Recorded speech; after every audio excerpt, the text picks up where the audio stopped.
You better love me again.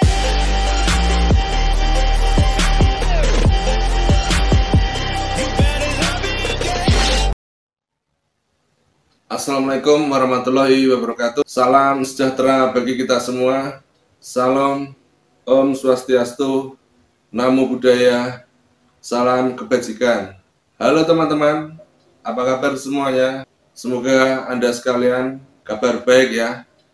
Amin ya rabbal alamin. Pada kesempatan ini saya ingin sedikit bercerita, sedikit ngobrol melalui channel ini tentang hal-hal yang bagi saya cukup berkesan dan tidak akan pernah saya lupakan sampai kapanpun. Bahwa saya pernah mengalami kecelakaan yang sangat fatal, dan di video kedua saya yang di podcast itu telah saya ceritakan komplit. Dan harapan saya bagi terutama ya, mohon maaf, penyandang disabilitas, terutama yang seperti saya menggunakan kursi roda, kakinya belum mampu untuk menyokong tubuh berdiri dan berjalan. Saya berharap Anda tetap bersemangat, melanjutkan hidup bagaimanapun caranya, dan sambil tidak pernah lupa untuk bersyukur pada Allah Subhanahu wa Ta'ala. Kurang lebih 27 tahun yang lalu ya, saya pernah mengalami kecelakaan fatal hingga saya mengalami patah tulang leher yang nomor 5, hingga mengakibatkan saya menggunakan kursi roda karena kehilangan kemampuan untuk menggerakkan kedua kaki, bahkan awal mulanya kedua tangan juga. Jadi saya hanya tidur terlentang. Itu saya lakukan, saya jalani sekitar kurang lebih 4 bulan pertama setelah pulang dari rumah sakit ya. Jadi saya kecelakaan, saya dirawat di Elizabeth Semarang sebulan, kemudian saya dirawat di Rumah Sakit Santo Vincentius Paulo atau RKZ ya terkenalnya di Surabaya sebulan. Jadi 2 bulan saya kurang lebih di rumah sakit, pulang, setelah itu pulang ke rumah. 4 bulan pertama saya menjalani kehidupan hanya di tempat tidur, mandi di tempat tidur, semuanya BAB di tempat tidur, buang air kecil, karena saya belum mampu untuk duduk di kursi roda. Seiring berjalannya waktu saya juga sambil berlatih fisioterapi. Saya dilatih dengan Bapak Eri Kusnurhadi itu ya, yang ada juga di konten saya yang saya datang ke rumahnya. Akhirnya 4 bulan pertama saya bisa berangsur-angsur duduk di kursi roda, walaupun saya merasa seperti mau jatuh. Rasanya seperti mau jatuh, padahal enggak jatuh seperti itu. Jadi keseimbangan saya hilang total, hilang sama sekali. Ya setelah itu 4 bulan pertama bertambah lagi porsi latihan, variasi latihan, sehingga saya dalam waktu 1 tahun kemarin saya bikin konten cukur kumis sama cambang ya. Saya bisa cukur kumis dan cambang sendiri. Dalam waktu 1 tahun tersebut saya juga bisa menulis lagi menggunakan tangan, meskipun baru menggunakan spidol. Karena kalau menggunakan ballpoint, tangan saya untuk menekan masih lemah, masih kurang maksimal, sehingga saya menggunakan spidol. Karena kalau spidol kan tidak perlu ditekan ya, hanya ditarik gini saja sudah tertulis. Nah, tadinya saya nulisnya spidol, saya ikat pakai kain hingga besar, saya nulisnya gini, saya pegang gini, belum pakai jari, itu ya teman-teman. Terus aktivitas makan saya bisa sendiri, dalam kurun waktu 1 tahun tersebut ya makan. Terus akhirnya saya bisa beraktivitas MCK ya, mandi cuci kakus di kamar mandi menggunakan kursi roda yang sudah didesain sedemikian rupa ya teman-teman. Akhirnya saya menerima keadaan dan saya mencoba berdamai bahwa harus meneruskan kehidupan ini seperti apa yang ada saat ini, bagaimanapun caranya. Setelah itu teman-teman pada datang memberi support, memberi semangat, pokoknya memberi motivasi yang betul-betul hebat. Teman dari SMP 21 Semarang, SMA 1 Semarang, teman SD Selamat Riyad di sini, Jatingaleh, semuanya silih berganti memberi semangat pada saya. Terima kasih teman-teman, saat itu saya betul-betul mendapatkan semacam kekuatan yang lebih dari teman-teman sekalian. Sehingga akhirnya proses berjalan, rasa percaya diri saya kembali perlahan-lahan muncul. Alhamdulillah saya mulai bisa beraktivitas dengan kondisi seperti ini ya, menggunakan kursi roda. Meskipun sesekali kadangkala saya masih bagaimana ini, tadinya saya apa-apa bisa sendiri, akhirnya sekarang saya harus minta tolong. Di situ teman-teman rasanya sakit sakit banget. Kalau saya tidak bisa berdamai dengan keadaan dan kalau saya tidak bisa menerima kenyataan, mungkin saat itu saya sudah menjadi gila atau stres ya, seperti itu ya. Setidaknya stres. Seiring berjalannya waktu, saya menjalani kehidupan setelah beradaptasi seperti biasa ya, berkumpul sama teman-teman. Kebetulan saat itu situasi kondisi mendukung ya, saat itu ada sedikit fasilitas dari orang tua. Kehidupan berjalan seperti biasa. Saya kadang juga main ke suatu tempat, gabung ke teman-teman, nongkrong. Meskipun kondisi saya menggunakan kursi roda. Dan meskipun saya jika turun ke kursi roda dari mobil, masih diangkat sama teman-teman. Seperti itu ya, saya juga berusaha berikhtiar. Selain dengan Bapak Eri tadi, saya fisioterapi, ya saya mencari pengobatan alternatif ya. Saya pernah berobat ke Bogor, ke Bandung, Jogja, Banyuwangi, dan ke Purwokerto, Purworejo. Bahkan dari segi fisik maupun finansial cukup melelahkan teman-teman. Akhirnya waktu berjalan, kehidupan berubah teman-teman. Karena proses kehidupan seorang penyandang disabilitas seperti saya ini memerlukan dana atau kekuatan finansial yang cukup besar ya.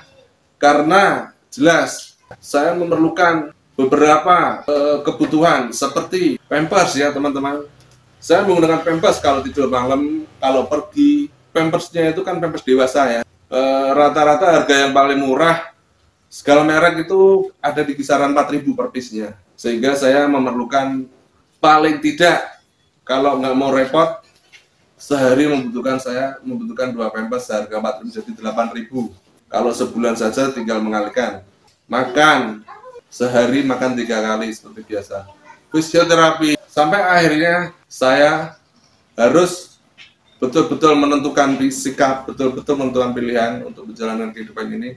Saya harus menikah. Akhirnya saya memutuskan menikah ya. Saya harus melanjutkan hidup ini, saya harus menikah. Dan alhamdulillahnya Allah sangat sayang pada saya. Saya diberi satu bidadari perempuan yang sangat spesial, yaitu istri saya. Akhirnya saya menikah. Sekitar 11 tahun setelah kecelakaan itu, akhirnya saya menikah dengan istri saya. Dan hingga saat ini alhamdulillah, meskipun proses dari awal kami menikah hingga saat ini betul-betul kita berdua jatuh bangun. Karena saat itu kita betul-betul sudah berdiri sendiri. Makan kita mencari sendiri, kebutuhan sehari-hari kita sendiri. Meskipun memang rumah masih menjadi satu. Dan karena situasi kondisi saya seperti ini, mau tidak mau akhirnya saya memerlukan alat bantu untuk saya berpindah tempat. Dalam arti pergi ke entah ke rumah sakit, kontrol, atau pergi fisioterapi. Sehingga saya membutuhkan unit sebuah mobil. Bagaimana caranya saya berusaha dengan sedapat-dapatnya, yang penting kondisi layak pakai, mesin sehat, dan mobil tersebut tidak tinggi. Maksudnya gini ya, mobil tersebut harus posisi rendah karena kondisi saya seperti ini. Saya kalau pindah ke mobil kan harus diangkat. Jika mobil tersebut posisinya tinggi, kerepotan. Karena pernah saya pindah mau naik ke mobil yang terhitung cukup tinggi ya. Mobil yang tidak tinggi yaitu semacam sedan ya teman-teman. Bukan minibus, bukan truk, apalagi bis. Karena pernah suatu kali saat saya mau pergi dapat gokar itu mobilnya minibus. Kalau orang-orang bilang mobil sejuta umat, itu kondisinya begitu saya dinaikkan, diangkat mau masuk ke mobil, yang angkat saya tidak kuat. Yang angkat saya istri saya dan ibu saya. Sedangkan berat badan 75 kilo ya teman-teman. Sehingga pada waktu naik, diangkat, nabrak joknya, tidak masuk-masuk, akhirnya malah jatuh. Kita bertiga jatuh. Itu akhirnya saat itu kebetulan ada teman yang sudah bosan dengan mobilnya. Dia bilang dia mau menjual mobil tersebut. Saya bilang, saya kok tertarik. Bagaimana jika mobil itu saya pakai? Singkat cerita terjadi transaksi dan mobil tersebut sekarang saya gunakan.